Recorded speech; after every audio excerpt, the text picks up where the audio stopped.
Hey everyone, this is Brian Ferguson. I want to tell you about a great book written by my good friend, Mr. George Schire. It's called Minnesota's Golden Age of Wrestling from Vern Gagne to the Road Warriors.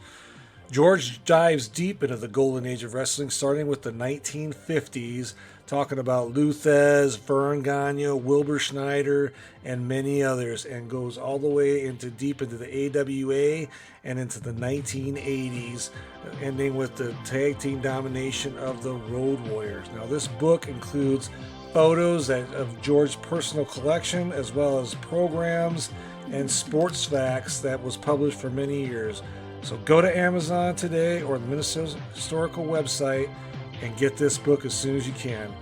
And folks, enjoy the podcast.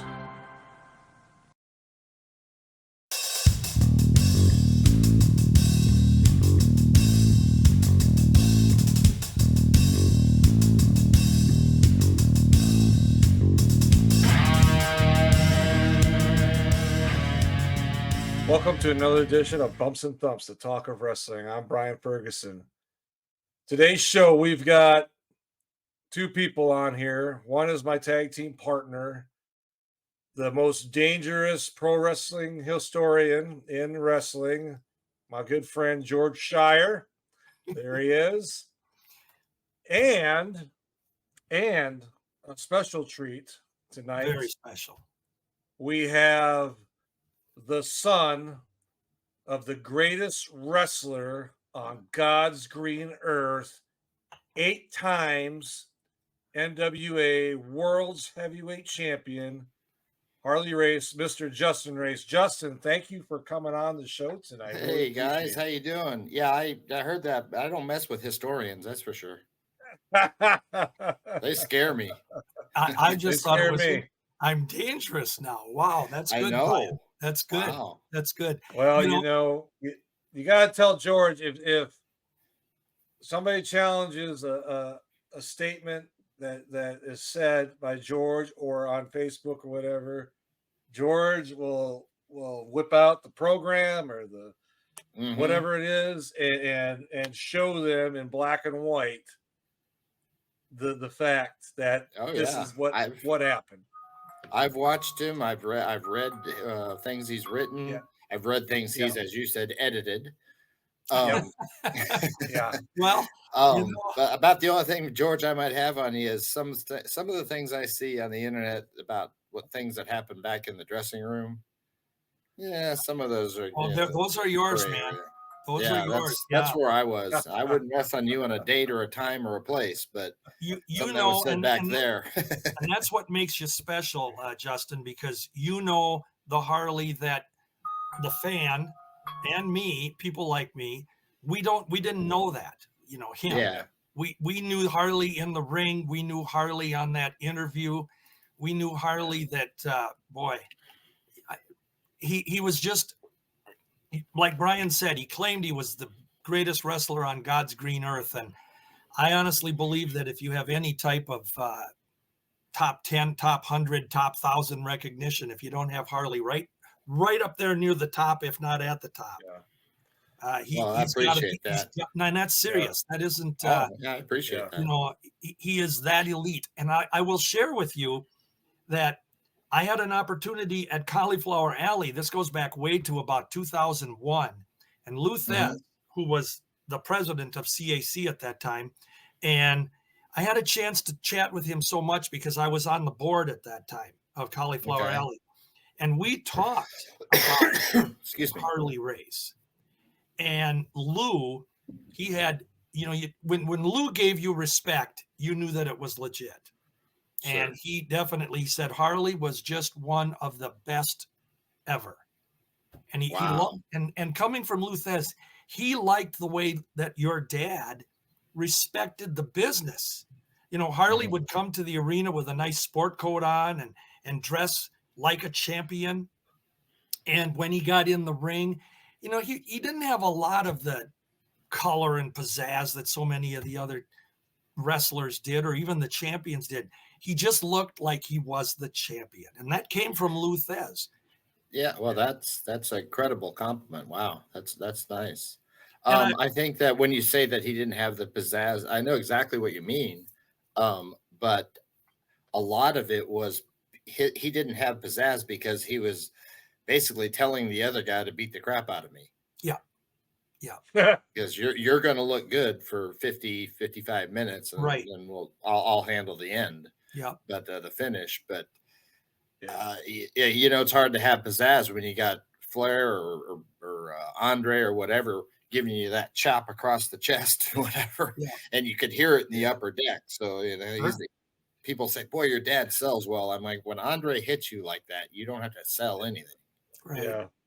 Yeah. Well, You're and not in the third row of the fans. yeah. Well, the thing about Harley is that he was, I would say, a no nonsense wrestler. He was very believable. You didn't have to doubt that Harley Race was real. He projected. And that, of course, is what they wanted to do in the kayfabe era. And like you noted, Justin, that was such a great formula for the NWA champions throughout up until Ric Flair.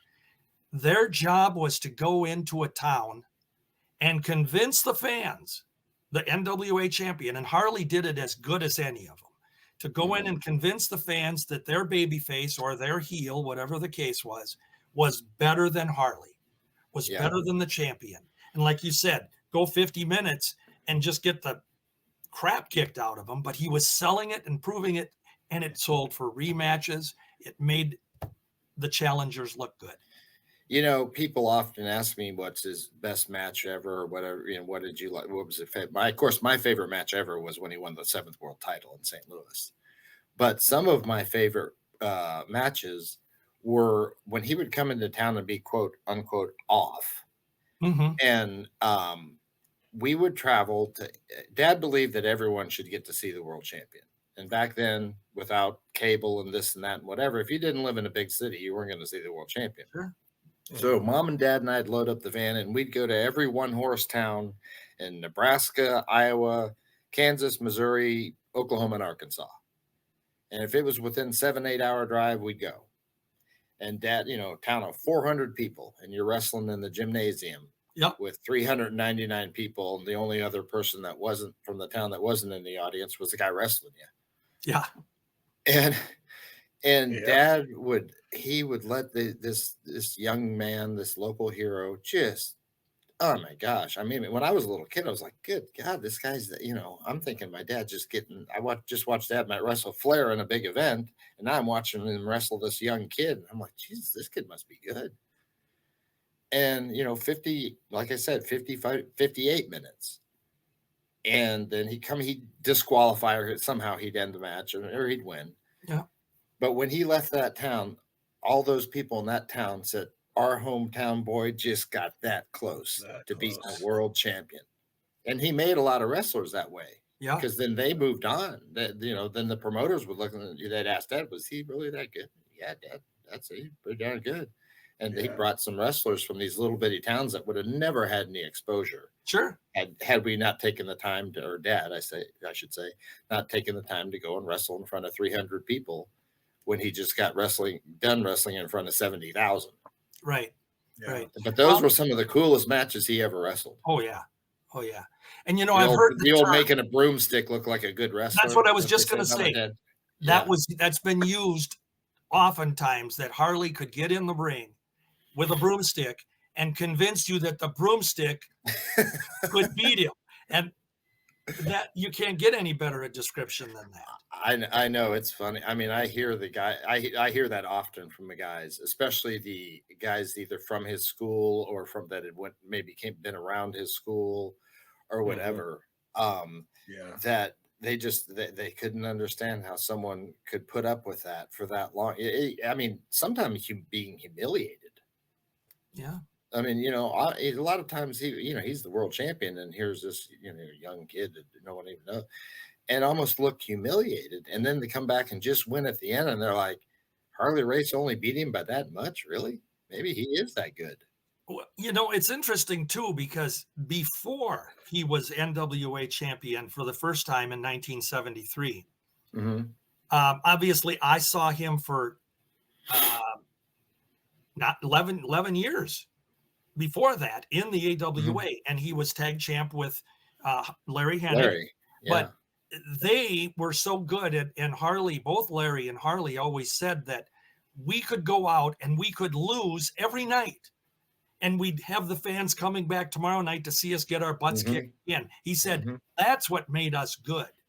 That, Yeah. they're beat, well, they're no good. No, they got beat because, they did this. It was so good to see Harley. People truly loved to hate my dad. Yeah.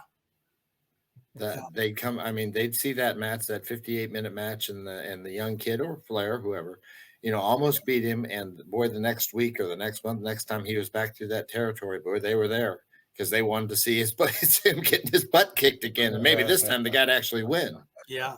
Yeah. I remember when he did win the title for the first time, the NWA title in May of 73. 3. For me, I was there, but I was 2. So I don't remember it. Well, I got the news, and how old was I in 73? Holy cow. About 20, 22. So I'm 100 years older than you. I was going to say, don't say that. You were 12. But I was 22 when I heard that he won the title. And I was excited for that, but I will tell you that it seemed at the time to come out of nowhere because at that point in time, it was Dory Jr. as NWA champion for the past 4 years. He had won it in February of 69. And then you had Jack Briscoe, who was constantly the perennial challenger. And, most of us thought, well, it's going to be Jack that's going to get the title. And we know the stories. There were stories that when it came around, that some of it was Dory didn't want to lose to Jack.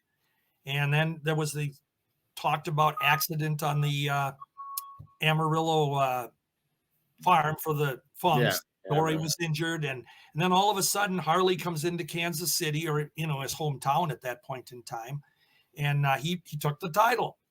And most of us, again, thought, well, this is cool. But Harley was, at that point, seriously, he was more of an unknown on the national basis. He really was. And I was so disappointed in July of 73 when he dropped it to Jack Briscoe in Houston.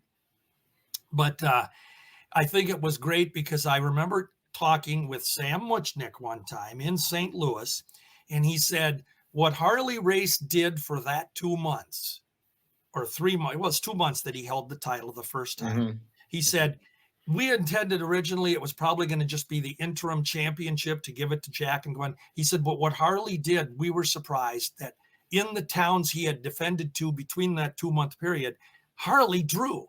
And he said that was the writing on the wall, that we knew that Harley was going to have to be champ again and have a contender down the road. And as it worked out, it did. And, we know quite a while. Yeah.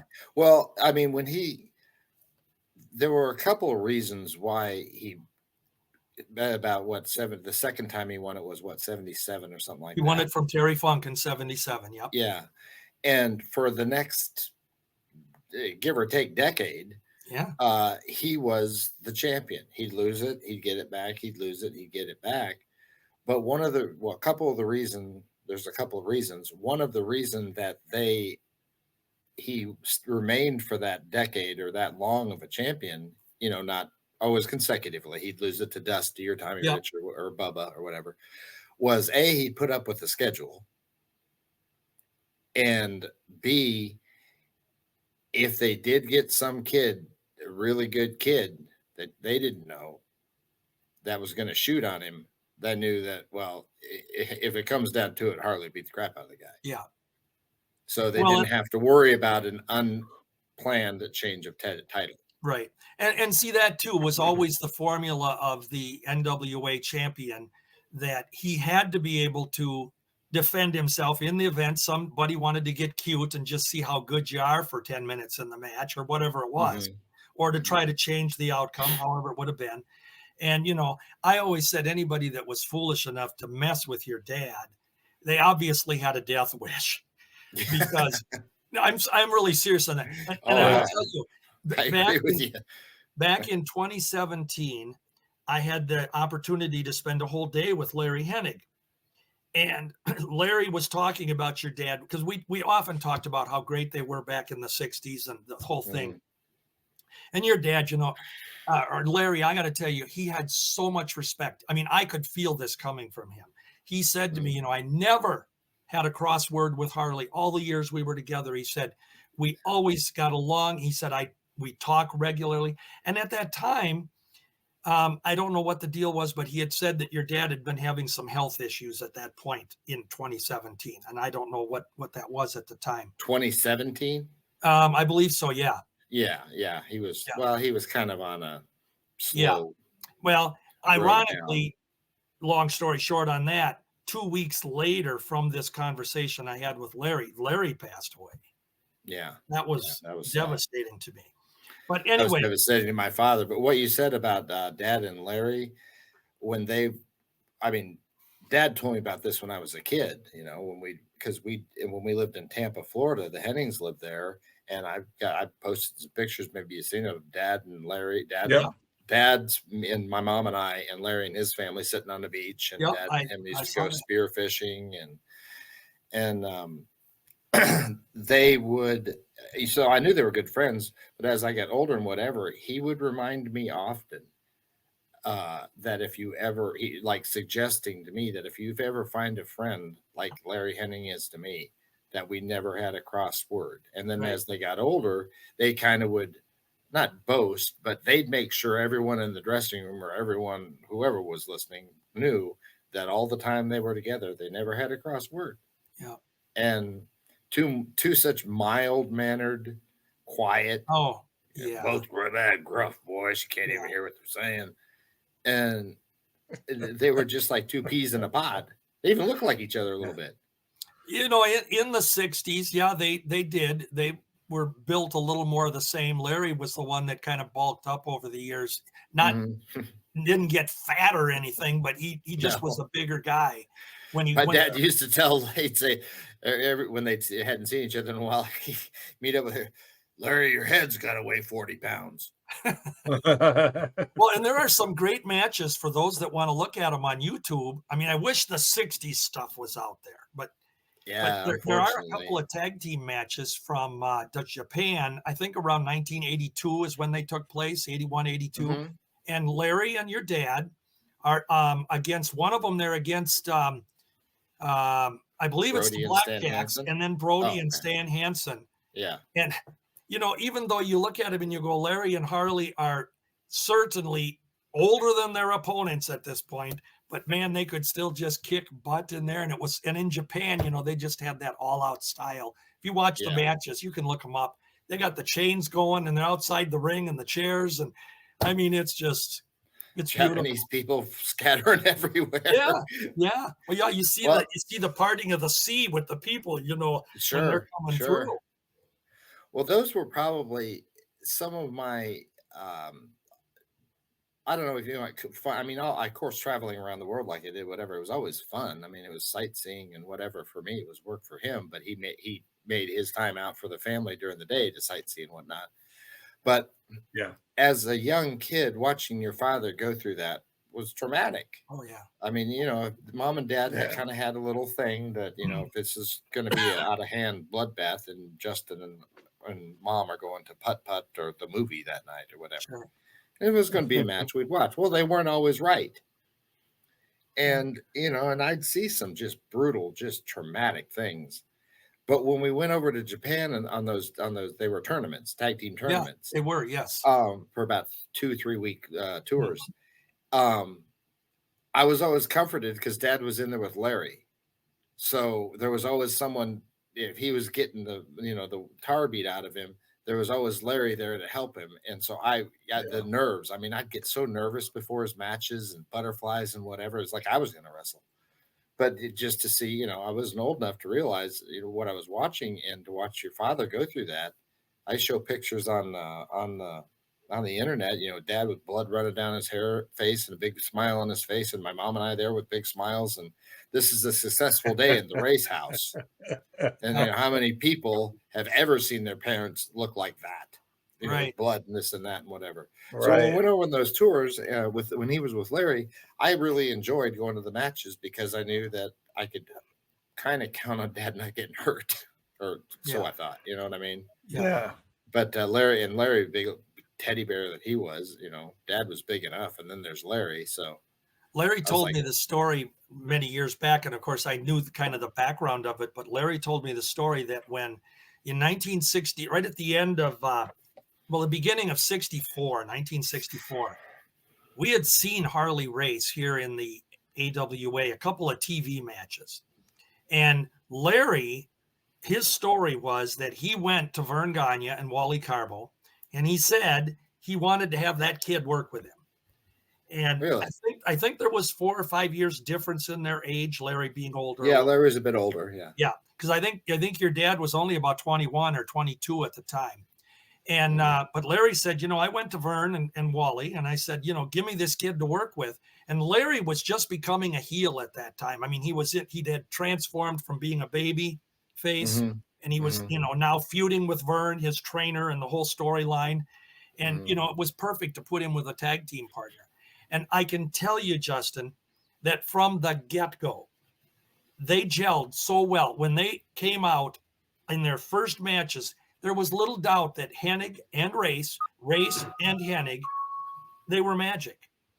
And Wow, that's really that's cool to hear. that's when the pretty boy Larry Hennig and the handsome Harley Race came out. And I think I alluded to you in the other podcast that we probably talked about some months back. But your dad could do that interview in those early days so well. Obviously, it was different than his champion days interview a little bit. But when he was handsome, he'd just come out there. And I've got some pictures. And I tell you what, I'm going to send them to you. I'll that'd be great. email them to you. Yeah, thank you. Of Harley Race and Larry when they're doing interviews on AWA TV. And you can see Harley standing there, and I can envision him saying that, I have the body of Hercules and the mind of Einstein and the face of the goddess of love. This is handsome Harley Race talking to you. And, Larry is standing there with his hands on his, hips like this. And Harley is going through that. And, they're going to build a monument, the greatest tag team in the history of professional wrestling. And he wasn't wrong.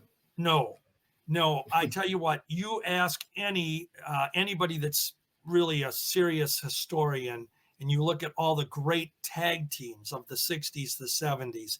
Again, if you don't have Hennig and Race on there, then the list is worthless, because they are among the top 10 or 20 all-time greatest, because they had the longevity too.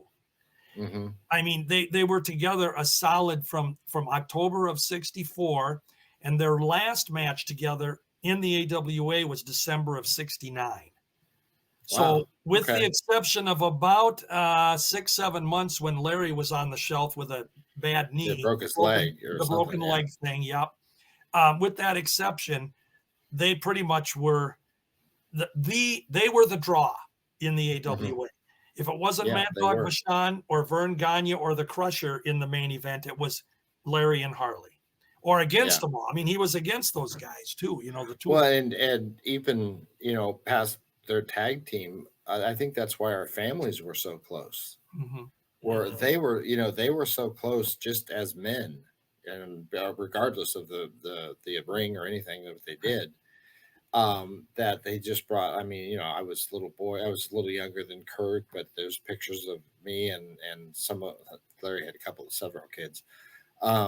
Playing on the beach and making sand castles. And I mean, just real, normal family type things, normal family type outings. And that's what I like. I remember looking up to Larry, when I was 3 or 4, and I can't really remember it, but I had seen pictures, and you can kind of envision looking up to him like an uncle or or whatever, something pretty much like an uncle, like my dad's brother. And he was just a wonderful man, a wonderful, wonderful man. That's what I like about some of the pictures that you share on your page and on some of the other wrestling pages. And I know you send them to mine too. It's good to see your pictures with your dad, the young pictures, the little horsing around you were doing and different things. That's heartwarming to me, because I tell you, I had so many wrestlers over the years say that, they didn't get to spend time with their families, or they didn't make time to spend with their families. And maybe their families broke up and they got divorced several times. And to see that this was the case for you, even though we know, especially when your dad was NWA champion, he was on the road 370 days a year. There are only 365 in the year. Yeah, well, you cross the international date line a couple times, you catch another day. Oh, heavens. How can you not admire a man who can pull that off? Well, and people sometimes they assume that my father chose wrestling over being a family man or whatever. What a lot of people, not maybe you guys don't even know this, or you don't know this, George, but when Dad went on that, as I said, nearly decade or whatever, that long stint, like from the second time to the seventh time, or even the eighth time, the promoters, whether it was Sam Mushnick or even Fritz or Bubba or anybody, what was his name? John Miller, Danny Miller down in Australia. Oh, yeah, it's Ron Miller.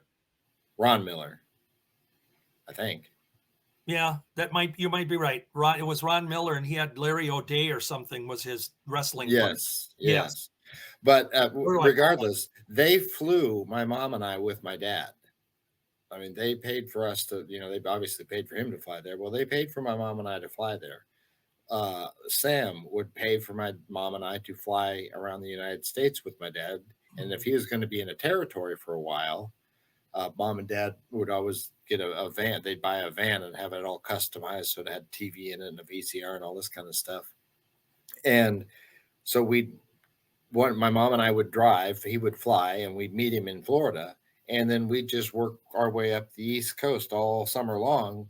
So I have this quote in one of my posts. I don't remember which one, but I spent a lot of time with my father. It just wasn't at home. Yeah. And that was due to the generosity. My mom and dad working really hard to, schedule. And back then when you're a kid, you miss school. What's the difference? I mean, you're 7 years old, 12 years old even. In fact, they'd go to the principal and the teacher and they'd say, we're going to take Justin out of school for a month to go to Japan. Is that okay? And the teacher's like, take him. He'll learn more there than he will here. Yeah. So I really have to hats off to those promoters, especially Bubba in Japan. He was great. I mean, whenever Dad went over, it wasn't even asked or offered. It was just there. If Justin and Yvonne want to come along, then their tickets are available.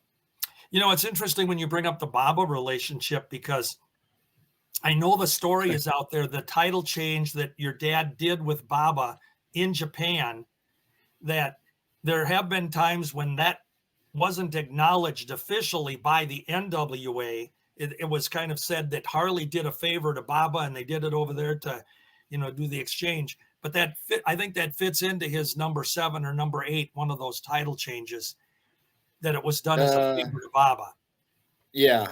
Well, I mean, more like 5 or 6, I think. It could have been. Because 7 was with Flair and 8 was in New Zealand. Yeah. But what they did, and I get comments on that too, especially when I post a photo of Bubba.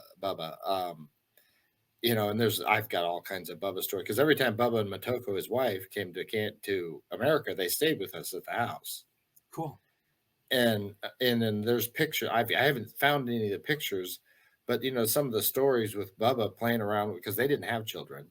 Okay. Imagine a 6'11" Japanese man walking down the streets of Tokyo with a little 3 or 7-year-old blonde-headed American kid on his shoulders. Wow. I mean, you stop. Traffic was stopping. Yeah. See this this way too tall Japanese guy with this little blonde-headed American kid riding on his shoulders. Yeah. But yeah, he was a great guy, and people will comment if I post a picture of me and Bubba or Dad Bubba or whatever, why did they waste the time giving him the belt for 7 days or whatever in Japan, or this, that, and who cares, right? And I said, there's 180 million people in Japan, and they cared a lot. There you go. Exactly. There are 180 million, well, not all of them, but there are 180 million Japanese people, a lot of them wrestling fans. Yeah. And they deserved just like Bubba would, Dad would win the PWF, the Pacific, the Bubba's championship Oh over yeah, there. yeah. The PWF, I believe it was. Dad won it, and Dad even won it over. Of course, he won it from Bubba over there, or it might have been even Inoki. Dad brought that belt here, which Dad never left Japan. He never left NW the belt there. He won it back before he came home. Sure. Well, Bubba, Dad brought the PWF over here, and he wrestled in some territories, and people didn't even know what the heck the championship was all about, and they'd find out it was Japanese, and that made it like kind of prestigious. It was probably my dad's second or third favorite title, the Missouri State Champion and the PWF. Sure. And then Bubba flew over, and Bubba won it and took it back home. He actually let it leave the island, the territory of Japan, only under my dad's watch. Sure. The really big news with Harley too, Lou Thez was always given credit for being the only time or the only champion to hold it 6 different times. Most of the NWA champions would win it, hold it for 2 or 3 years, drop it, and that pretty much was the end for them. And, they moved on. And Lou always was very prestigious with that 6-time NWA champ. And I remember them making a big deal of it when Harley got number 6 because he had tied Lou Thez. And I remember again, I had brought that up to Lou. At the time, it probably was a dumb question, but I said to him, what did you think when Harley tied your record? And he looked at me and he said, I wouldn't have had another guy do it. He was the best. He was the best. I was happy that he was able to be the one. That goes back again to that really respect. Cool. That came from Lou Thez himself. And Lou was stingy with, if you knew Lou Thez personally. That's what my dad said. He was stingy with compliments, and he was very critical, but actually in a good and a factual way. He was critical of a lot of wrestlers. You had to earn Lou's respect. And I remember Dad telling me one time Thez was at one of the matches or whatever, and Lou was grilling some guy about his match and what he did wrong and this and that. My dad said you couldn't squeeze a compliment out of that guy. Well, and that's the way I remember him to be, that when he did give you a compliment about a wrestler, you knew it was from his heart and he believed it.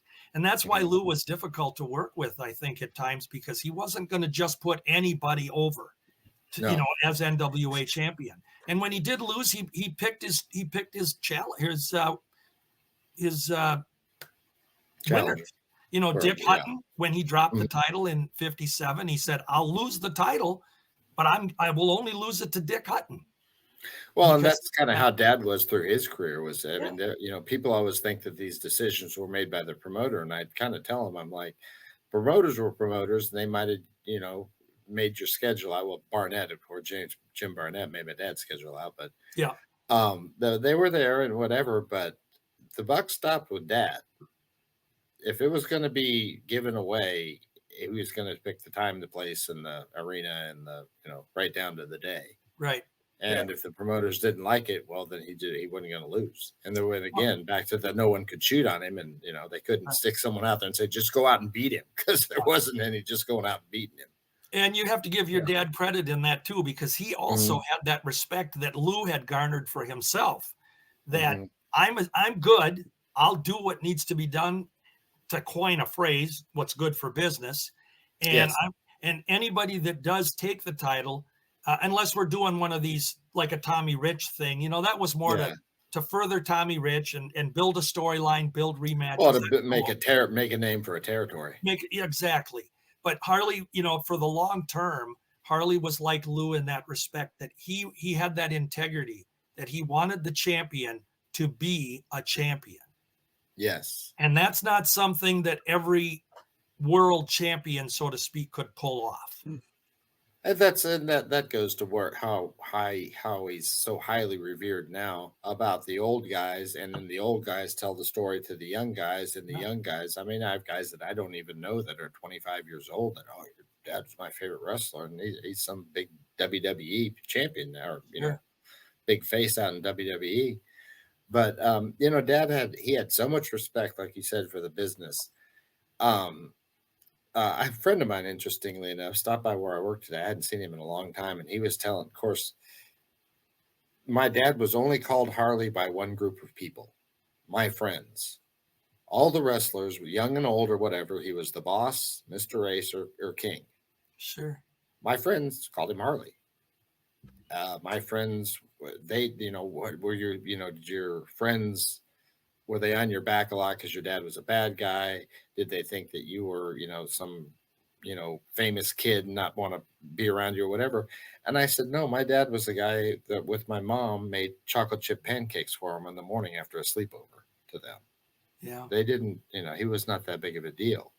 But my friend today, he said, you know, we were talking, got to talking. I don't exactly know how it happened, but it relates to what you said about respecting the business. My dad's first responsibility in the ring was the safety of the fans. Right. His second responsibility in the ring was the safety of who he was wrestling. Mm-hmm. His third responsibility was his own safety. Yeah. He put himself in between a lot of things that could have went really wrong. Right. Yeah. Not only to wrestlers but to fans too, especially when Brody, he'd have to settle Frank down because they'd get out in the crowd and he'd get just like he would when you said no one would shoot on him. If things got a little out of hand or they weren't going the way Dad had decided that they were going to go, or the general in the ring that he was were going to go, he'd arm bar him or put him in a headlight. He'd go down to the ear, don't piss me off. And that was the sign to okay, back to what Yeah. back to what I was supposed to be doing. And he'd tell Frank that he's like, Frank, if you want this to go on any further, you know what's going to happen. Yeah. Yeah. And that would calm him I, down. I wanted to ask you, Justin, injuries. You know, your dad, other than that stabbing incident back in the late 60s, Uh-huh. I don't ever recall Harley or the announcer saying Harley Race is injured. He can't come tonight or No, whatever. I, you know, and, he wrestled. obviously, go ahead, Justin. I'm sorry. Well, no, that's all right. Go ahead and finish your question. But he I was to say wrestled. he wrestled hurt. Yes, that's what I was just going to say. He wrestled with a crack, well, like no compound fracture, but a cracked femur. He broke it.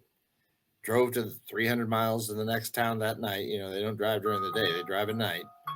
Mhm. And went to a doctor the next day. His thighs all swollen up, and he got it X-rayed. Sure enough, it was cracked, and they put him in a cast. He went back to the hotel room and broke the cast off, and went and worked that night.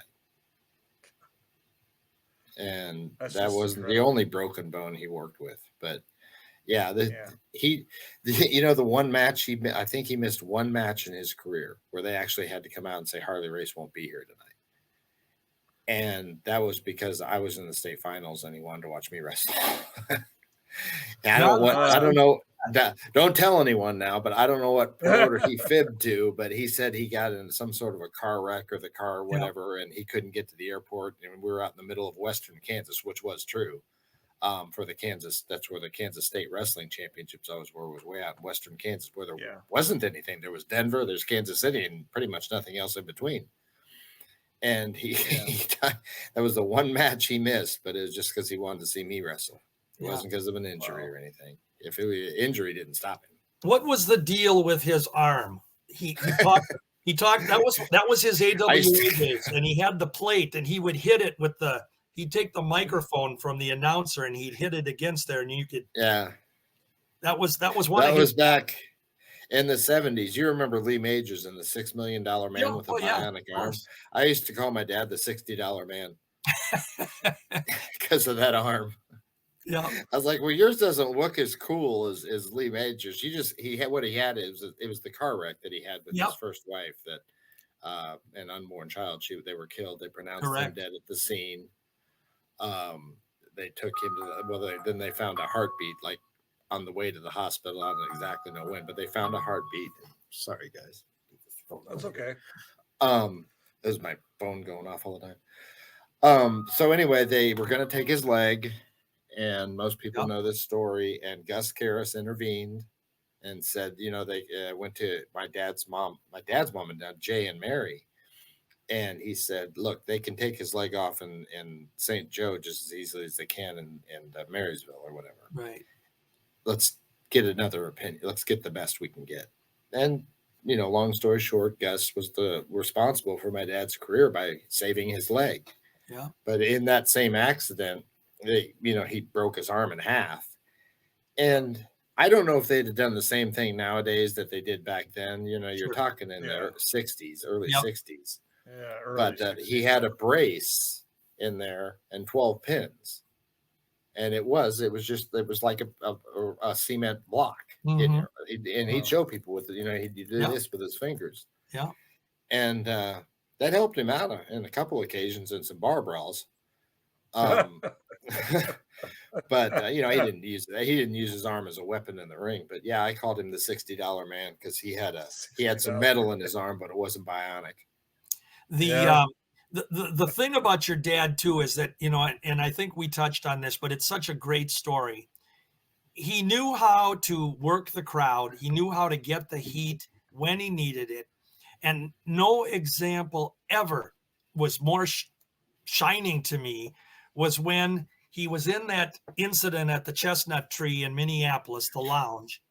It was like a week after Larry and Harley won the AWA tag team title, first time. Mm-hmm. And Harley got involved with that Chestnut Tree, the thing where the three guys were beating up on a lady or something in the bar, and your dad intervened. He intervened, and one of them got him in the back with the whatever size knife it was, but he had that on the back for the rest of his career. He had that moon-shaped scar. Yeah, a big scar on his back. Right. Oh, yeah, I remember it but well. when he was out, and he missed about, if my brain is correct, he missed about a month's worth of wrestling, maybe 3 to 4 weeks, and Larry was subbing with another partner, which isn't important at this point.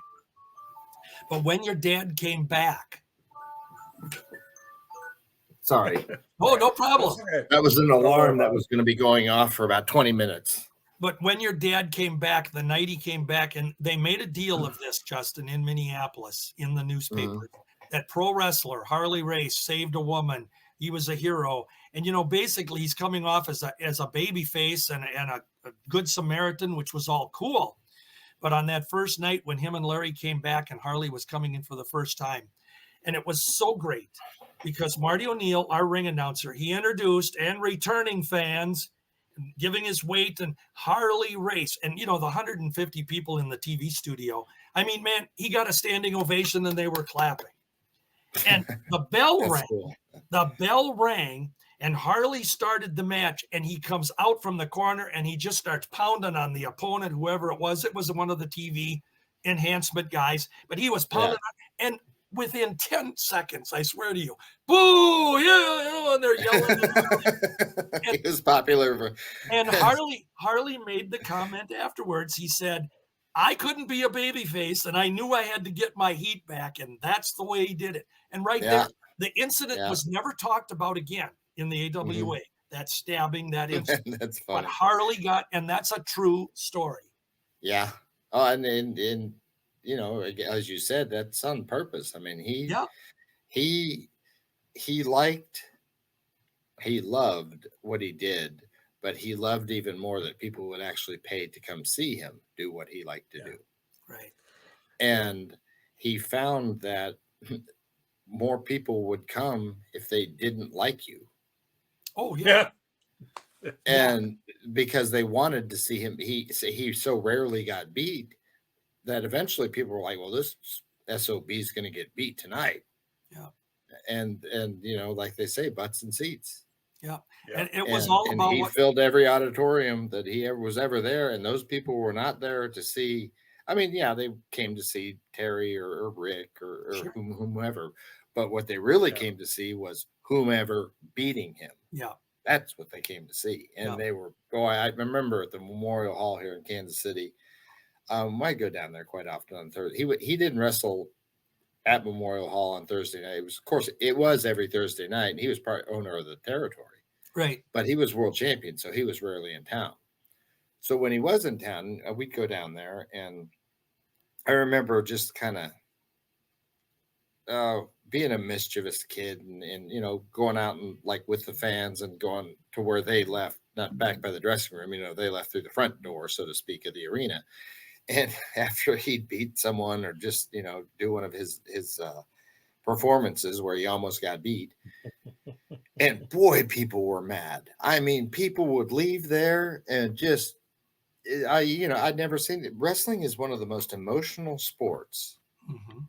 My mom and I, when we would leave with him, if we were in the Carolinas and he was wrestling in Rick Country or whatever, when we'd leave the auditorium at night, there were police officers, 20, 15, 20 police officers with their riot shields over the top of us, getting us to our car, and then they'd keep the crowd separated, and Dad would peel out of there. It didn't matter what speed he went. Of course, well, we know he could speed. Yeah, didn't matter that he was going to go that speed anyway, even if there was no one there. But at least he had an excuse. And at the time, I thought it was kind of cool. He was like Secret Service, and you're being protected. I grew up and I'm like, good God, these people are throwing rocks at a 7-year-old and his mother. Yeah. Because he's standing next to his father, who they didn't like because he beat their guy. I mean, you don't leave a football stadium and you see the opposing fans sitting outside the locker room of the guys throwing rocks at the football players after they leave, or even hockey. I mean, pretty emotional, violent sport, but you don't see that. You don't see the hatred, the sheer just hatred, or the love for the baby faces on the other side of it that you see in wrestling fans, the most devoted people. I'm really thrilled that old school wrestling is making a return via YouTube, thanks to all these wonderful people that took all those wonderful videos back in the 70s and a little bit in the 60s, but that thought they were just filming this for nothing. And now here they are, they have gold in their hands. Yeah. Yeah. But I really appreciate that, because I don't know how many messages I get on various social media or whatever about people telling me how much they hated my dad when they were a kid, just hated him. But now they've grown up, and now they go back and watch these matches that maybe they saw when they were a little kid live, and now they're watching them on YouTube, and now they're like, have the utmost respect for him. And I was one of those kids. Old school. Well, you think old school wrestling, you think of Harley Race. Yeah. I was one of those kids, Justin. I think you and I are the same age. I think you're about 53. You and I are about a month apart. Yeah, I'm 53. I think we're about a month apart in age. Oh, all right. Yeah. So, but I remember Harley, and your dad. He did his character. I mean, I know it was legit, but he did it was never a gimmick. Well. He just did what he did. He did it very well. He made it so believable. And even after his wrestling, when he was done actively wrestling, and he went into managing, when he managed Vader, and those guys, he had that girly voice. Come out there and talk with Vader for Vader, and it was just. I don't believe it's lost art. It really is. Yeah, it is. It really is. And it goes back to the respect that George was talking about, the respect for the business. Yeah. That thing that Oh yeah. Yeah. I've heard so many theories on what that was all about. I know the truth, but even when I was a little kid, I'd ask my mom, and she's like, "That's how he keeps time," which made sense to a little kid. But then you get a little older, what the hell do you need to keep time for? That was solely for the first, because back then, of course, they didn't have the barrier between the fans and the ring. The fans sat right there, and if the guys wanted to use a metal chair, they moved a fan, they picked up their chair, they folded it up, and they hit, breakaway chair, and stuff didn't exist. And of course, there weren't any mats around the outside of the ring too. Right. So when they went out there and started body slamming each other out there, that's on the concrete. Yeah. But I asked Dad why he did that, and he said to piss off the first 3 rows. And I was to figure out what he meant by that. And I did, and he said, "Yeah, you're right." People got so angry in the first couple of rows of people. That's what he meant. The first 3 rows of fans, because I could hear it. That Yeah. Yeah. And it annoyed the hell out of people. And that's why he did it. And then, then it became habit where he didn't have to think about it. But when he Right. originally started doing it, he found that if he breathed like that, or whatever you want to call it, that sound just made people, they'd get, 30 seconds of it fine, a minute of it fine, 10 minutes of this guy, listen to this guy say that, they're starting to get pissed. Listen to yeah. So that's what he did. It was part of his heel mentality was, well, anything I can do to piss off the fans. And so he figured the first 3 rows were the people that paid the most money, deserved to get pissed off the most. Well, and it's interesting you use that, how he did that. I can tell you when him and Larry were together, he did that very thing. But Larry used to always, and I can't imitate it like he did, but Larry would always have this hip nope. He'd be doing that. Yeah, I remember that. Yeah. Yeah. And so between the two of them, it's like you guys are both, It was like nails on a chalkboard. Yeah. For the fans. Yeah. They were like a chorus. Oh. But that's why he did that. And again, it goes back to I don't know of another human being that I can think of in history or whatever that worked so hard at making people hate them. Yeah. That worked so hard. I mean, I can imagine him lying there in bed going, what can I do to piss him off tomorrow? Yeah. Well, and not many people do that. Most people want to be liked. There had to be that. And I've had wrestlers tell me this, heel wrestlers, that you also had to know how far you could push the people. You're trying to piss them off. You're trying to get under their skin. You're trying to make them, want to come to the ring and pound on you themselves. But you have to make sure you don't push the button to that extreme where all of a sudden there's something bad. Where they don't want to come back. Right. You had to push them to the point to where they were so angry they were going to come back because this SOB is going to get beat. There you go. And when they went home, they couldn't he knew that line. And he give me another ticket. I want to come back next week and see the thing again. Or the next time he's in the territory. Let me ask you this question, and this kind of just came to me. I know, at least I think, you are pretty good friends with the Von Erich boys. We developed. It was interesting. I did a podcast with them, with Ross and Marshall. Right. And I hadn't met him before that, but we talked, and I wrote a bit of a story about this recently in a post.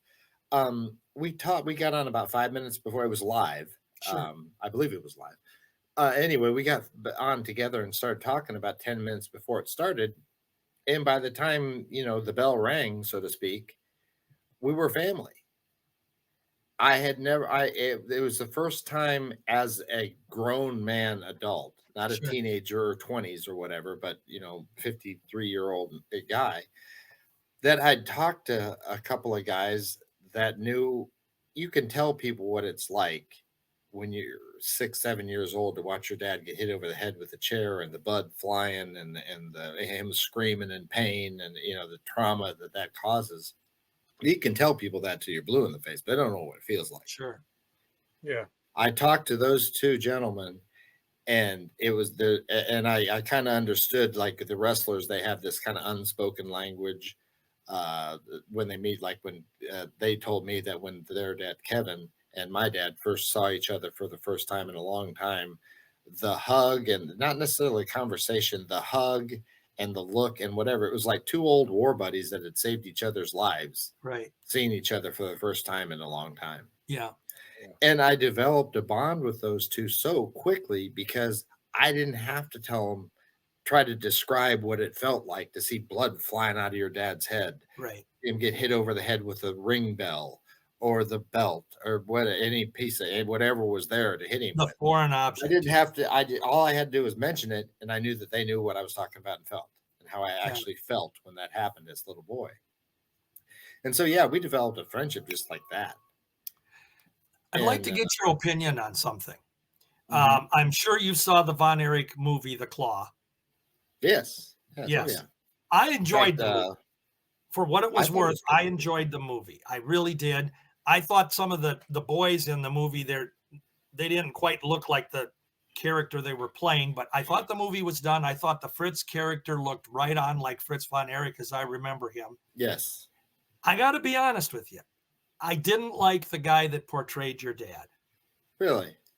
I really did. I've heard that a couple of times, but go ahead. I'm sorry. Go ahead. Well, it was only, and I think because I do remember so much of your dad's interviews and his matches and his persona and his ability to deliver that interview. And when I watched the guy that did your dad, that was like the one guy in the movie that to me was the most off.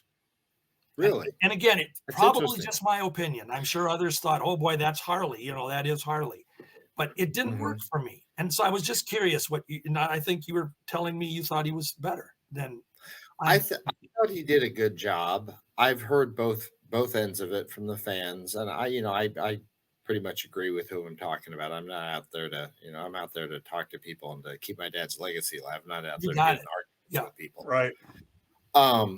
So and I tell you, his name is Kevin Anton, and I still talk to him occasionally. Well, I give him an A for what he did. He did a good job. The promo he did. And again, George, I'm probably, like you said, you knew my dad, so you were real nitpicky. Well, imagine when I was watching that, I'm like, the tattoo isn't right, or his trunks were baggy. My dad never wore baggy trunks. Right. I'm looking at every and that's what I was looking at too a little bit. But then when I saw it again, the first time I saw the theater, I called the theater and told them who they were, and they basically said, we'll do this showing on this day for you and whoever you want to bring. Cool. So I took a bunch of friends and whatever, and people, they made money on popcorn and Coke, and that was it. Yeah. And so then the second time I saw it, so that was with all these people, and all these people were, I was getting mixes, because a lot of them were my old friends that Dad made pancakes for 40 years ago.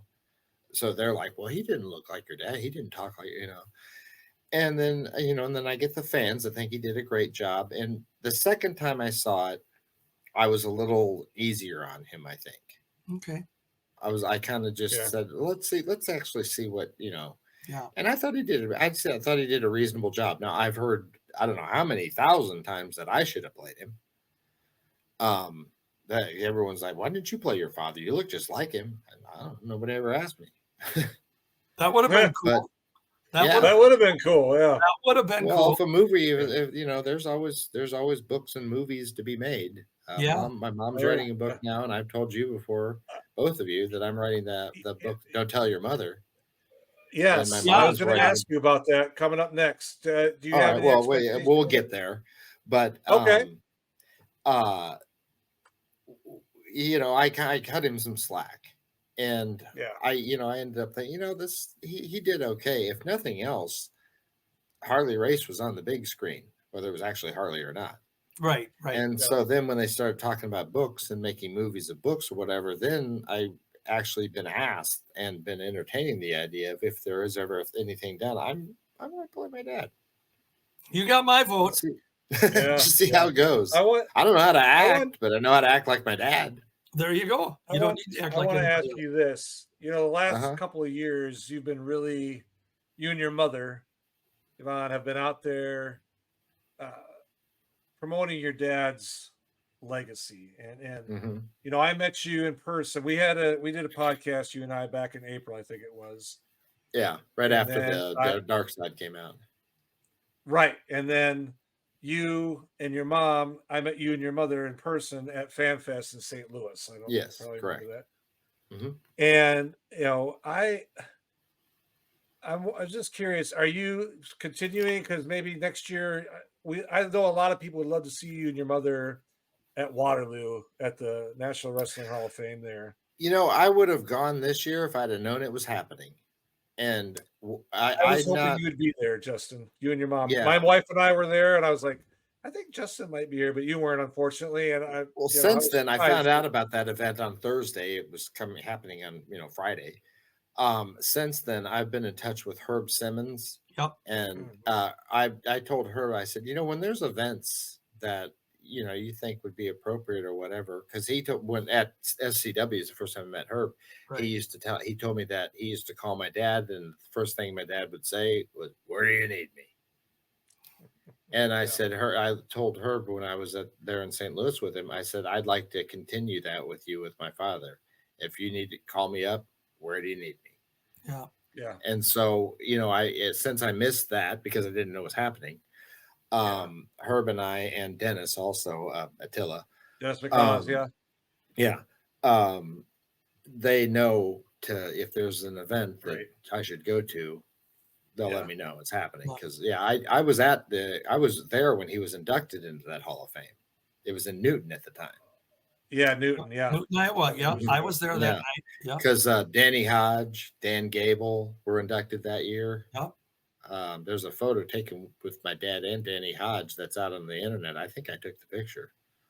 You're talking back during the 35 millimeter, we didn't have Yeah. phones, Well, cameras and whatnot.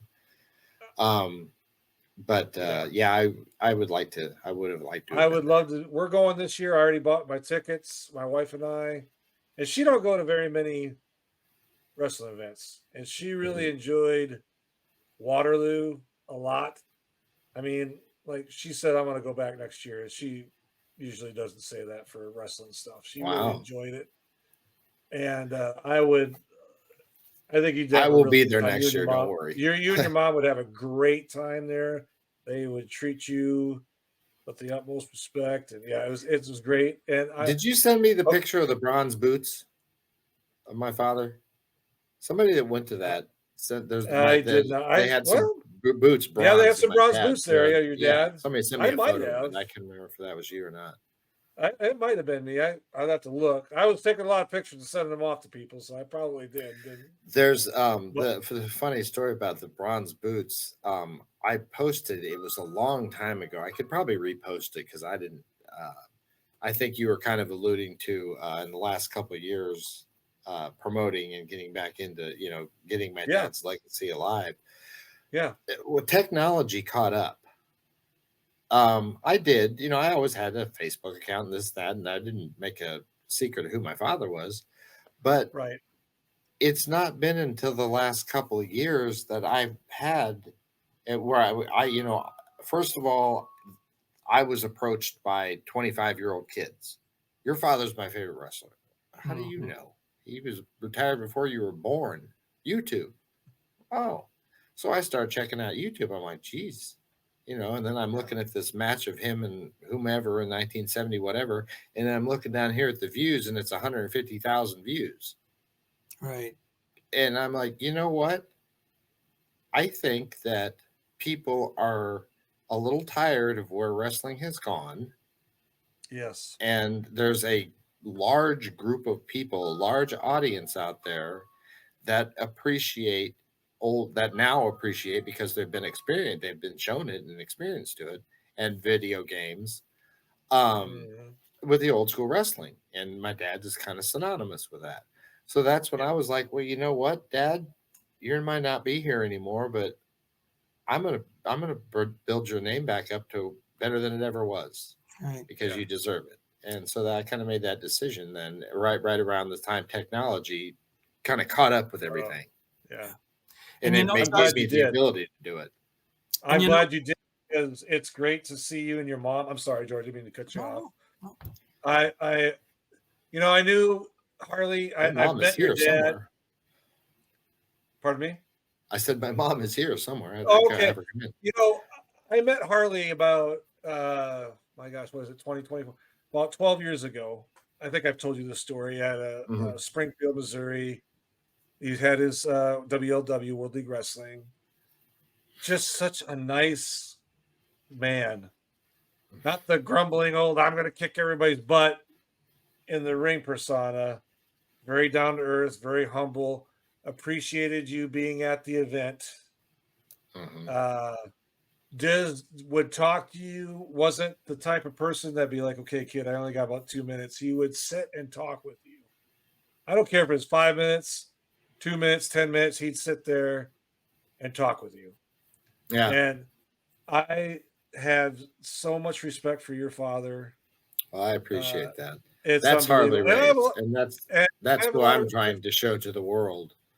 Again, you can go to YouTube and you can get matches or you can get yeah, interviews and you can get promos and whatever. yeah. But I'm trying to It's show them the guy that you met. yeah. And same with you and your mother. You know, I talked to you guys for quite a bit at St. Louis Hmm. uh, in the evening after the daily grind. Yeah, yeah. And your mother's a sweetheart, by the way. She's such a nice lady. And Oh, thank you. I'll tell her you said that. yeah, and but you guys were so approachable and just would love to talk, and that's Hmm. great. And that's unfortunately what's a lot of missing in today's you know wrestling. They don't get you talk, you got about 3 seconds. It's like you're shuttling cattle through the trough, to get to the Yeah, yeah. cattle truck and ship them off. They're, as my dad would say, they're getting a little big for their britches. Yeah, That yeah, was an old dad saying, "Don't you be getting too big for your britches." That was when I would think that I was a little better than I thought I was at a sport or where you get a little big for your britches there. Well, But just he was probably one of the, and then a lot of them were. I'm not saying Dad would owned the, Dad was one of the toughest. He owns that. He's one of the toughest guys to ever step in the ring. But a lot of them were the older guys. They're yeah, just nice guys. yeah, They missed their families. Some of them didn't. Some of them traveled because they didn't want to be at home. But there were yeah, guys like my dad out there, like Larry, that would have preferred to be with his family. yeah, But he loved what he did. He knew he yeah, was good at what he did, but he also knew that, um, if you do your favorite thing that you've ever done in your life, if you could do that, and 80,000 people wanted to come and pay and watch you do that, that's quite an honor. It was an honor to him that yeah, people wanted to come watch him do I'd be doing this anyway if there was no one here. And yeah, the humbleness that went with that. yeah. He just one of the gentlest, nicest guys you should ever meet in your life. I mean, now I did. You were talking about when we first started, George. You were talking about we knew the Harley, out there, and you knew the Harley back in the restroom. I also knew the Harley. Justin, it's 12:30. You're supposed to be here at 11:30. Where you been? He was also my dad too. So Yeah, I remember that part too. And yeah, the little moments that you have that just dad and father and son type things. A yeah. lot of them are in the Don't Tell Your Mother book because if dad was around, it was going to be funny or there was going to be mischief, even when you were 7. so when that book comes out, don't tell your mother. Is your mother going to know these stories for the Oh, first time? I'll do podcasts now and I'll tell a story and then I'll see her again. And you guys did what? Yeah. I'm like, What? you didn't know that? No, I did not know that. Well, they're fun now. Oh yeah.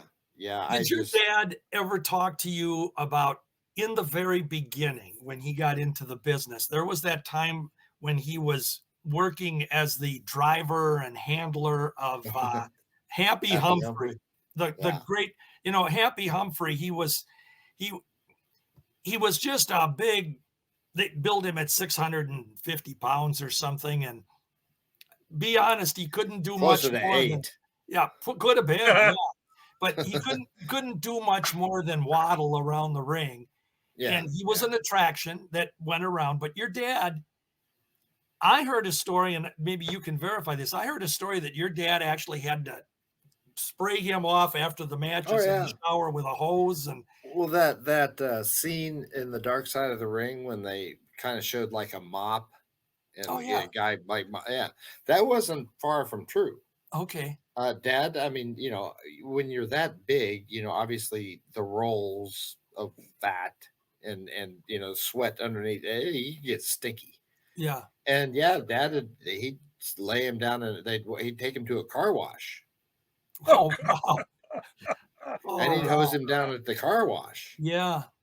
And the mop was, that scene with the mop, him like actually mopping this human off, that wasn't far from true. Wow. Wow. And Dad used to say, God, it used to stink. He'd say, I don't know what was worse, trying to ride in the car in the stink or taking him into someplace and hosing him off, but at least that stink, once it went away, then he was somewhat clean and the car stink went away for a while. Sure.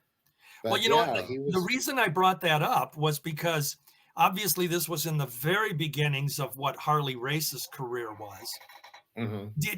Do you think there was ever a time when he would have said, if this is all that's in the business, or if this is what I'm going to do, or if I can't do better than this, I'm not going to stay? No.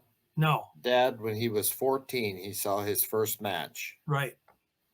And some people it takes till they're, in college and, they go to college and maybe I'll be a business major or finance or whatever. Or some people, decide very young that they want to be a astronaut. Sure. Dad knew the first time he told me, he said, the first time I saw a wrestling match on TV, I knew that's what I wanted to do for the rest of my life. And that's so remarkable at a young age like that when a kid can figure it out, because most people can't figure it out till they're 30. He graduated from college and still don't know. Right. And not know. And, he had that run with, he was Jack Long. Mm-hmm. And there was the story. John Long was John Long. Supposedly his brother. Yeah. I've got a picture of that. I should post that. I've got a picture of those two together. I actually and have both autographed it too. John Long and Jack Long. Cool. You can tell it's my dad's writing. Oh, that's cool. Yeah. And I think your dad told the story that it was his dad that said, why are you using someone else's name? Why you've got a great wrestling name, Harley Race. And that's a great wrestling name. I know. Most people think it's made up, and I'm my name's Justin Race. He's named with Harley. And it was his dad. But yes, his dad, my grandpa Jay. Yeah. He wrestled as Jack Long, the great Mortimer. Oh yeah. He wore a mask even for a bit. I don't even know what the name of the character was. But yeah, my grandpa Jay sat him down and he said, son, why do you want to make a name for someone else? Sure. And that just kind of clicked with him. And from that day forward, he wrestled. He was Harley Race. Awesome. What about this Don't Tell Your Mother book? How are we doing on that? When do you kind of expect it to be done? We're still working with a publisher. I was hoping to have it out this fall. Well, it's almost fall. I don't think that's going to happen, but I'll get it out, and I'll keep everybody informed. One of my problems is, what do I want to write just one? Because I literally, it sounds like made up or too good to be true or whatever, but there isn't since I've really started searching my feelings and searching my memories and my childhood and really gotten into this and doing podcasts and talking with people on the internet and this, I posted a picture of Dad. I was in what you call one of those little rocking horses or little jumper thingies. I was probably 1 or 2, and before I could walk. And Dad, kind of leaning down there next to me, looking up, smiling, happy father. Yeah. I posted that picture with the International Professional Wrestling. He's going to be inducted into that Hall of Fame, by the way, in October. International Pro Wrestling Hall of Fame in Albany, New York. In Albany, New York, I saw that. Yeah, with Seth Turner. Yeah. Yep. I'm going up there actually to accept the Hall of Fame ring and give a speech and whatnot. But that I posted that photo with him, and I was talking to him on the phone or on the texting, and he said your photo went viral. Viral? I don't know, viral. What the heck that mean? Viral is, yeah. Yeah. Well, I mean, I kind of know what it is just by listening to the news, but sure. Why would a picture of me and Dad just because I'm a little baby go viral? And he said, yeah, as of today, this is like 3 days after I posted it, it had 40,000 views. Oh, wow. And I was like, holy crap. Are you kidding me? And I didn't know at the time. I've always looked at just the likes. You post something and 700, 1,000 people like it or whatever. Well, the people that actually own the site know how many people have actually seen it. And he told me that. I learned that too. Yeah. And I was like, 40,000. Wow. Are you kidding me? Just like you were saying, George, there's photos that no one they want is that people want to see. They can see him wrestle. They can see whatever they want to see on YouTube, but they can't see him sitting there with his little 2-year-old baby rocking him in a rocking chair. Right. Because it humanizes him. It takes it, especially because it's such 180 degrees from what people think of him. And you know, this guy that they hated when they were children, like you, Brian. Yeah. This guy that some of them still hate today. This guy that just annoyed the heck out of them when they went to watch him with everything. They think all of these things about him, and then they see him just as gentle as can be, a big gentle giant with a young child, and it just it blows their mind. Well, you know, and the thing is too, back in the kayfabe era during the 50s, 60s, and 70s after World War II, wrestling being presented as real, and all of these heels being, you know, the growling, snarling, brawling, you know, monsters, you got it. And it was, I think there were always those fans, Justin, that weren't able to separate the fact that, you know, when that wild beast goes home, he's a gentle, kind person. He doesn't live in a cage. Right. He's not, you know, they don't haul him off and keep him in the cage overnight until the next time they let him out. And he puts his pants on one leg at a time, just like everyone else. There you go. There you go. And, you know, when you were talking about, and Brian, you alluded to this, when you go to these events and you do these podcasts, Justin, it is important because today's fans, there are those fans that are Brian's age and your age that maybe didn't always see the Harley races and all of his era wrestlers, but they want to learn. And the YouTubes and the podcast today bring it out. Then you've got there are newer fans that they're not interested in the past. There is that segment too. But for those that want to learn, the fact that all of my heroes, the Harley races, the Larry Hennigs, and right down the list, they're no longer here. And we'd love to be able to hear their stories today. We'd love to be able to hear them on a podcast. And so the fact that you can do this and you share about your dad, that is very special. And, you know, it's an honor. Really, my age, Brian, you're one of those in that age that we want to hear about that. Mm-hmm. Well, like I said, Justin and I are only about a month apart, so it's. Well, and I could be your dad. I figured it out. I'm 73, so I could be both your dads. Both of you go to your room. You're just a little smaller. Right. Well, I have no Harley race. And even, you know, without being in the political issue, with Vince gone, right, from the WWE, it has changed a lot. I mean, I have a relationship with them because they put out dolls and whatever, and you know, I'm still involved in that. And for them to realize that what you just said, George, and the popularity and this new group of kids that are 25 years old, that they put my dad as the king on a video game, on this brand new video game. I mean, if you've ever seen that, it's incredible. The first time I saw it was out at the CAC, out at Cauliflower Alley. And I looked up and I looked, and it took me a few seconds. And I see two kids, you know, with the little joysticks or whatever they call them, playing. And I said, my dad's on this, right? They said, yeah. And so one of them was my dad. One of them was Dusty Rhodes. And my mom and I are sitting in the middle watching this just unbelievable, realistic. I videoed it and sent it to a friend. And he thought my friend came back and he said, for about 3 minutes, I thought I was watching a real wrestling match. Oh, wow. Wow, that's great. That's a good game then. Yeah, and I'm watching these kids, and of course, you know, my first video game, you had Pong. You had a little, you had the joystick with the orange button. Yeah, a joystick with one button. Now they got 17 buttons on this thing. These kids right? All their fingers are moving, and the dad's doing flying head butts. But that is so now, kind of again to what you were alluding to. They play him, you know, because he's the king of wrestling, whatever, on this game, and then they're like, well, let's Google this guy. So they Google him, and bam, all these YouTube things come up. So then they watch a match from 1980, whatever, 1970 something, and they're like, holy crap, wrestling was cool back then. So you've got a whole younger generation of fans that, because Yeah. of technology, Yeah. like old wrestling.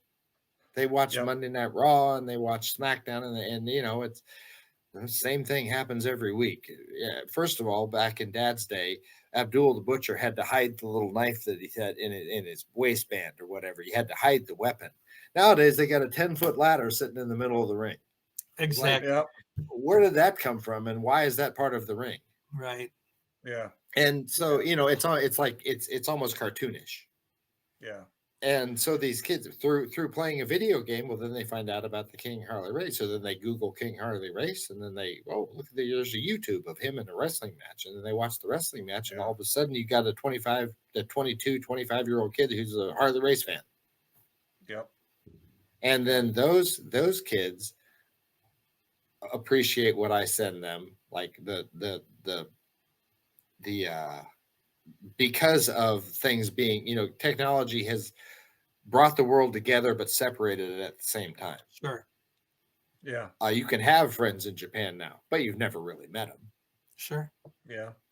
Yeah. And so they, you know, the WWE figures or whatever are larger than life. They're these Hollywood figures that they're never going to see. They're never going to meet. If they do see them, it's from row 53 in some auditorium or some stadium. And so I talk about my father, and the guys nowadays don't do that. They're not smart enough to want the fan to appreciate the fans, I guess I should say. They're not smart enough to Yeah. appreciate the fans. They just figure the fans are going to show up. Um, and so I'm able Yeah. to connect with George, Brian, and then, you know, the generation behind us, because Yeah. we all these generations kind of have started to share a group of them have started to share a common Mhm. bond in old school wrestling. Back when Yeah. when you know when that slap came across Dad's chest from Andre or Flair or whoever, you heard it. And Yeah. when you heard when they were body slammed in those old rings they used to wrestle, those old boxing rings, I Yeah. mean, people listened to it like, God, that had to hurt. Yeah, Yeah. nowadays you don't even hear it because there's so much padding and springs and this and that and whatever. But you watch an old match of like Dusty and my dad in 1970, whatever, and Yeah. you hear them hit that turnbuckle, and you hear them when they're on a suplex or a slam. You hear them, or you see them outside the ring slamming each other on the concrete Yeah. and moving the fan over and grabbing the metal chair and folding it up, and you can hear the chair hitting the guy in the head. Yeah. Very true. And Yeah. they're just like, wow, this really used to be cool. Yeah. I got a So it's a question for you. sure. By my calculation, I'm thinking you would have been about 12 or 13, Justin, around the time that your dad, within the Kansas City promotion that he was a part of, the wrestling business was, this would have been about 83, 84, 85 in that time frame. Mhm. We know how drastically the business was changing quickly with Vince McMahon Jr. going national, taking territories down, taking wrestlers. Mhm. Your dad got to the point with the promotion, and this is when he went into the Uh-oh. WWF as the king. Battery's running low. Sorry. He was the king in those days. Uh-huh. Were you cognizant to how he was handling this at the time when his Yeah. I promotion? mean, we had family talks about it, and yeah, I knew what was going on. I mean, I know he didn't like it. Yeah. You know, he was kicking and screaming, but um, you know, in fact, my mom probably was the biggest influence in, you know, Harley things move on. You know, you keep up with the times or you get left in the dust. Yeah. And of course, basically uh, putting back into his face what he used to say when I was young, and my mom would get upset because they wouldn't leave us alone, just had to have a little family dinner and, you know, autographs, and can't they leave us alone or whatever. My dad, that person paid for this meal, that person paid Yeah. for Justin's Yeah. schooling, you know, those are the people that pay for our life. Mhm. You're Right. nice to these Yeah. people. And so he would always say, you don't, you know, they were asking, always asking for autographs. He said, Yvonne, you don't worry about them asking for autographs. You worry about them when they stop asking for autographs. Exactly. And so she kind of put that back into his face, not, not mean, but whatever, by saying, Sure. Harley, you got to move along. You're the one that said when they stop asking for autographs, well, if you don't move along with how wrestling is going, then they're going to stop asking for your autograph. Right. Yeah. And to And his that's kind of, credit, nobody yeah. could have played at that point in time. I don't think Well, any wrestler could have done the King better than Harley did. well, and the King, and how I've described it, the King, Vince inadvertently did a big favor for my father. When they came up with the King, he didn't want to be WWF champion. He'd been world champion enough times. He didn't want another belt and anything like this. So they came up at first what they thought with the gimmick of the King. Well, after people started learning, and it's even getting more so now, the guy, even the wrestlers, they still called him the boss of Mr. Race, or they didn't call him the King. They just called him King. Sure. And it became kind of like Arnold Palmer is the king of golf. Yeah, there's Jack Nicklaus and there's Tiger Woods and there's people that have played better, whatever. But nonetheless, Arnold Palmer is the king of golf. Right. Yeah. Richard Petty is the king of NASCAR. Correct. There's better drivers. There's been people that have won more Daytonas or whatever. But nonetheless, there's Richard Petty. And so when Vince did that, Dad ended up becoming the king of wrestling. Yeah. And it wasn't a gimmick. Right. Yeah. I mean, Haku was the king. He wore the crown for a while. Right. There's several guys that have worn the crown, and I've been to. We were with Haku in St. Louis. I was with Haku in Las Vegas. No one calls Haku king. Right. No, nothing against Haku. He's one of the nicest, greatest wrestlers, toughest. Yes. Another tough one. Guy. Don't be foolish enough to mix with. Yeah. Him and my dad, don't mess with those two. Exactly. But none of the other king of the rings that wore that crown and whatever do they continue to call king. Right. Whereas my father, that they still call him. Yep. Well, and I could understand. So Vince inadvertently made him more popular than, he was trying to kind of get Harley in because he was still a draw, but he wasn't going to mess with Hogan. Vince had his Hogan and his Randy Macho Man and these type of guys. And so as he was trying to usher my dad out, he actually ushered in a new whole era of the King. Well, and the thing was that was still in the era where when Vince brought a wrestler in, he was not always acknowledging that wrestler even had a past. He was creating a new character. Correct. And so like he did with poor Dusty. Good God. Right. And I applauded. Yeah. I applauded Vince with the King thing for Harley. Because Harley didn't have to come in and do jobs or be embarrassed, He came in and, like you said, it was in a roundabout way, it was a compliment. He was the king. Yeah, he was the king. It was like, well, what else? I mean, you can't be more world champion. He wins the WWF world or WWE world champion. Who cares? Well, it was WWF then. Yeah. At the time, he's already won 8 NWA. You can't make him a Pacific champion. He's already been that 5-6 times. You can't. There was nothing left for him to accomplish. Yeah. So they just put him on a pedestal. And hey everyone, this is Brian Ferguson, the host of Bumps and Thumps, the Talk of Wrestling. I want to tell you about a good friend of mine's book, Joyce Poston. Her book, My Ringside Seat to the AWA, gives a close look at all the events she attended in the AWA.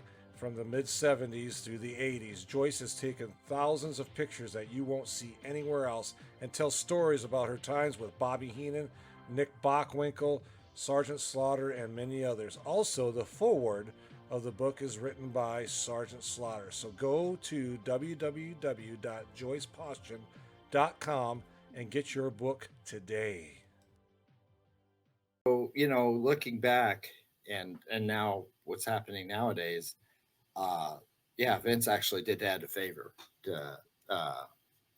inadvertently, of course, but he's the king. He's the guy. He's the top of the mountain. Now there are people argue that Flair or Luthez, or there's others out there, but think of the time that he's been popular since the 1960s, and now we're in 2020s. Mm-hmm. Yeah, that's 60 years. Yeah. I'll tell you this. I'll give you kind of a weird scenario, Justin. The fact that you say Vince did him a favor and he became the king. I remember Baron von Raschke. When he worked in St. Louis, he was never, ever in St. Louis introduced or wrestled as Baron von Raschke. And the reason for that was, Baron told me this back in 99 during an interview. He said Sam Muchnick would not bill him as Baron because there was a world champion, and he didn't want the fans thinking that a Baron could be better than the champion, and therefore he was just Von Raschke. And then Baron summed it up and said, so he demoted me. But in a way, that's what Vince did with, you have a king. The king is the king is the best. So I agree with you. I loved the character. I loved Harley in that role. I was still following it. He played it well. He did play. He did it well when he'd wear the cape in, and absolutely. The big crown on his head, yeah. Oh, yeah. You know what? The thing he hated worst about being the king? Gotta drag this goddamn crown around everywhere I go to airports. He used to get so mad having to drag that big robe and crown around. I remember some of the wrestlers. Baron von Raschke, he's always one of my favorites. We were in Japan, I think on one of those tag team tours, and Baron started calling me Racy from Casey. And Baron, you know, the German, this and that, whatever. Well, he's from Nebraska. Yeah. And so he started calling me Racy from Casey. I started calling him Rasky from Nebraska, and I still do to this day. I'll get on and talk to him on his page or whatever, and I'll say, "Hey, Rasky from Nebraska, how you doing? Hey, Racy from Casey." That's great. That's awesome. Some of those, I've told people, I grew up because Dad was who he was. I was allowed in the dressing room all the time. Other guys either didn't. You know, like I said, there was many wrestlers that wrestled and because they didn't want to be at home, and some of them just didn't have the name, but with Dad who he was, I was always in the dressing room. And I tell people I grew up with a bunch of 300 to 500 pound uncles. Yeah, that's fun. Or 550 if you count Andre. Well, this is why you need to keep the stories coming. You need to continue some podcasts, and I'm guessing Brian and I, we'd be happy to have you come on again when you get that book, so we can we can find out how you're going to drive your mother nuts with that one. Well, and then Mom's writing a book too. Hers is Life with a King. Oh, I love it. I love it. And it's more of a memoir, historical, you know. Life with the King, her Life with the King. Mine is funny stories. Well, maybe there's that's something we're working out with the publisher, whether it's chronological or 1979, 1986, 1973. Just stories, random stories that we're just kind of trying to piece that all together. The story, and the Dad had a Jeep. I don't know if I told you this. If I have, let me know. Dad had one of those Jeep Wagoneers in the 1970s. That's just to give you an example that don't tell your mother. And that back then, those Wagoneers, they had a switch in the glove box. You could turn it from green to red. It was always four-wheel drive, but you turn it to red, and it was emergency four-wheel drive, which was kind of like low range, except that it made all four tires pull at the same time. It was like a tank. Okay. Well, Rick Flair loved Dad's, and he wanted to buy it from him. So Dad sold him his, and he bought a new one. Well, Dad and I left wherever we were, and somewhere in the Carolinas, say, and Rick left in front of us, pulls up to a stoplight. Well, Dad pulls up behind him, and he looks over at me. I wonder how powerful this thing is. Touches bumpers with Flair and pushes him through the intersection. Oh, jeez. The tires squealing and the smoke flying and whatever. Well, sure enough, police officer saw this, comes roaring up behind us, and he's going to make the arrest of the century. So Rick gets out, Dad gets out, the cop gets out. The cop sees the two guys coming at him, and his jaw just drops to the pavement. He gets on his radio, starts radioing for backup. Well, he wasn't calling backup for making an arrest. He was calling all his buddies to come get autographs. So now we got 15, 20 cop cars, all with their lights on. Looks like some huge wreck in the middle of this town. cop cars everywhere. Then you start getting spectators out there. What's going on in there? How people like to, find out That's what cool. happened in the car wreck. And Dad and Rick signed all these autographs. And Dad gets back in the car, starts it up, from the Jeep. He starts it up, looks over at me. Don't tell your mother. That's That's awesome. the name of the book. Yeah. So All just right. stories like that. Yes. We're looking forward to it. We're looking forward to your mom's book, Living with the Yes. King. George, do you have anything to add before we No, close this out? I think we've covered, boy, about an hour and a half here. Yeah. Perfect. Great Excellent. conversation. Justin, Well, guys, thank I you so really much. appreciate it. It's again, it's an honor for me to, I Yeah. like my dad said, it was an honor for him to go out and do what he loved, and people actually wanted to pay to watch him. It's an honor for me to come and talk about my dad. I mean, people have been asking me all my life, questions about my father. Now I get to do it on a grander scale rather than Well, just you talking have to an a couple open people. door. I get to talk to hundreds, thousands, whatever of people. About my father. I mean, what can't be more fun than that? We love to have you on here, and like George was saying, open door anytime. You Okay. can just message me or George. Sure. We'll get you on here. We love. I'm so glad that you and your mom decided to get out and tell your guys' story and your dad's stories, because it's very important that people know who your dad was, not just inside the ring, but outside the ring, Yeah. and what he was like. That's important. That's really important. Yeah. And I want to say this to you as we close, Justin. I want to thank you, because I know as a child of a wrestler, and your dad, as you know, being gone at times, and sometimes there were things that maybe as a family you didn't get to do together. I want to thank you from a fan standpoint that you were sharing your dad with me and thousands of others. And it was so appreciated in hindsight.